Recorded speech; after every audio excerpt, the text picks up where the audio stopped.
បើសិស្សបងប្អូនក្នុង clip នេះធ្វើការបង្ហាញពីវិធីការដំឡើងជាមួយកុងតាក់ទាំងពីរប្រភេទនេះបងប្អូនណាកុងតាក់ចុច1បុកព្រីទាំងពីរប្រភេទហ្នឹងបាទអញ្ចឹងកុងតាក់ទាំងពីរប្រភេទនេះគឺមុខងារវាដូចគ្នាទេបងប្អូនណាចុច1បាទចុច1ជាពូ1អញ្ចឹងណាបងប្អូនបាទវាគ្រាន់តែខុសពីរូបរាងទៅផងពីខាងក្រៅរបស់វាអញ្ចឹងណាបាទហើយទៅមួយគុណភាពអីហ្នឹងគឺដូចគ្នាទេវាគ្រាន់តែខុសពីរូបរាងបាទហើយទៅមួយនឹងជើងអីហ្នឹងក៏អាចរៀងខុសតិចតួចដែរបើសិនជាបងប្អូនទិញម៉ាកហ្នឹងទៅមិនតែប៉ះចំគេហៅថាចង់ដូរសេរីឬមួយក៏ចង់តម្លើងខ្លួនឯងឬមួយក៏អាចនិយាយថាចង់ដោះដូរព្រីអីហ្នឹងបាទរៀងកុងតាក់ទាំងពីរហ្នឹងអាចតម្លើងដល់ខ្លួនឯងបាននៅពេលដែលធ្វើវីដេអូហ្នឹងណាបាទតោះ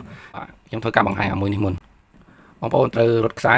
បាទខ្សែអំពូលហើយខ្សែព្រីខ្សែមេគេហៅខ្សែមេហ្នឹងគឺចូលមកជើងកុងតាក់ទី1មកបាទហើយបន្ទាប់មកបងប្អូនធ្វើការបាទហើយខ្ញុំយកពណ៌នេះ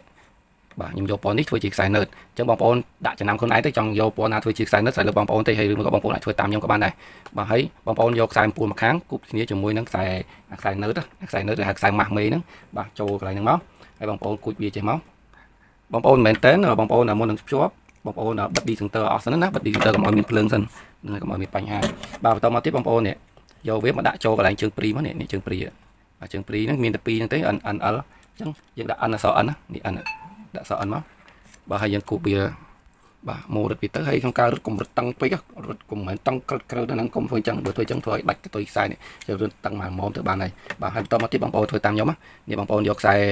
ខាងខ្សែភ្លើងបងប្អូនដាក់ចូលកន្លែងនេះមកខាងខ្សែភ្លើងខ្សែមេបងប្អូនបាទអញ្ចឹងមកហើយបងប្អូនរកខ្សែប៉ុងមួយមក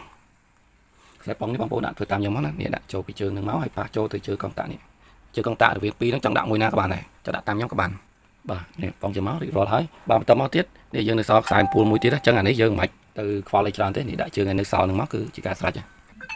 បាទនេះរៀបរាល់ហើយឥឡូវសូមចូលនៅកុងតាក់ទី2វិញម្ដងកុងតាក់ទៅមួយនឹងខ្សែមេគឺយើងរត់មកតម្លាក់មកដដែលអញ្ចឹងមកបាទហើយខ្ញុំយកខ្សែពណ៌ត្នោតនេះធ្វើជាខ្សែនៅដដែលហើយបងប្អូនធ្វើតាមខ្ញុំណា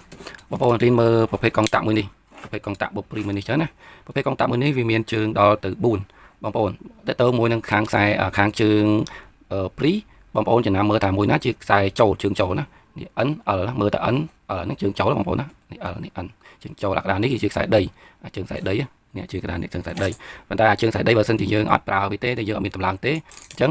យើងមិនប្រើវាទេយើងប្រើតែពីរនេះបានហើយបងប្អូនមើលតាមអក្សរតាមខ្ញុំណានេះបងប្អូនគូចដដែលអញ្ចឹងមកចូលគ្នាដដែលមកឲ្យបងប្អូនដាក់ចូលកន្លែងជើង N នេះមកជើង N ណាបាទយើងចំណាំមើលតែអក្សរទៅបានហើយចំណាំមើលអក្សរទៅបាទរួចរាល់បន្តមកទៀតនេះយើងបញ្ចូលខ្សែមេបាទយកខ្សែពណ៌ខៀវជាខ្សែភ្លើងខាងមេបាទយើងចូលកន្លែងជើង L មកដាក់តាមអក្សរវាមកណាបងប្អូនណានេះដាក់តាមអក្សរវាមក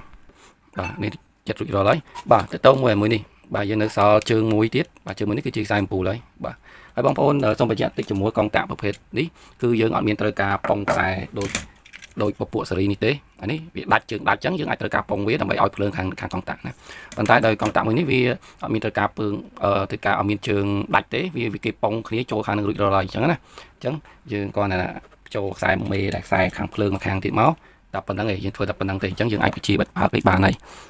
អូខេ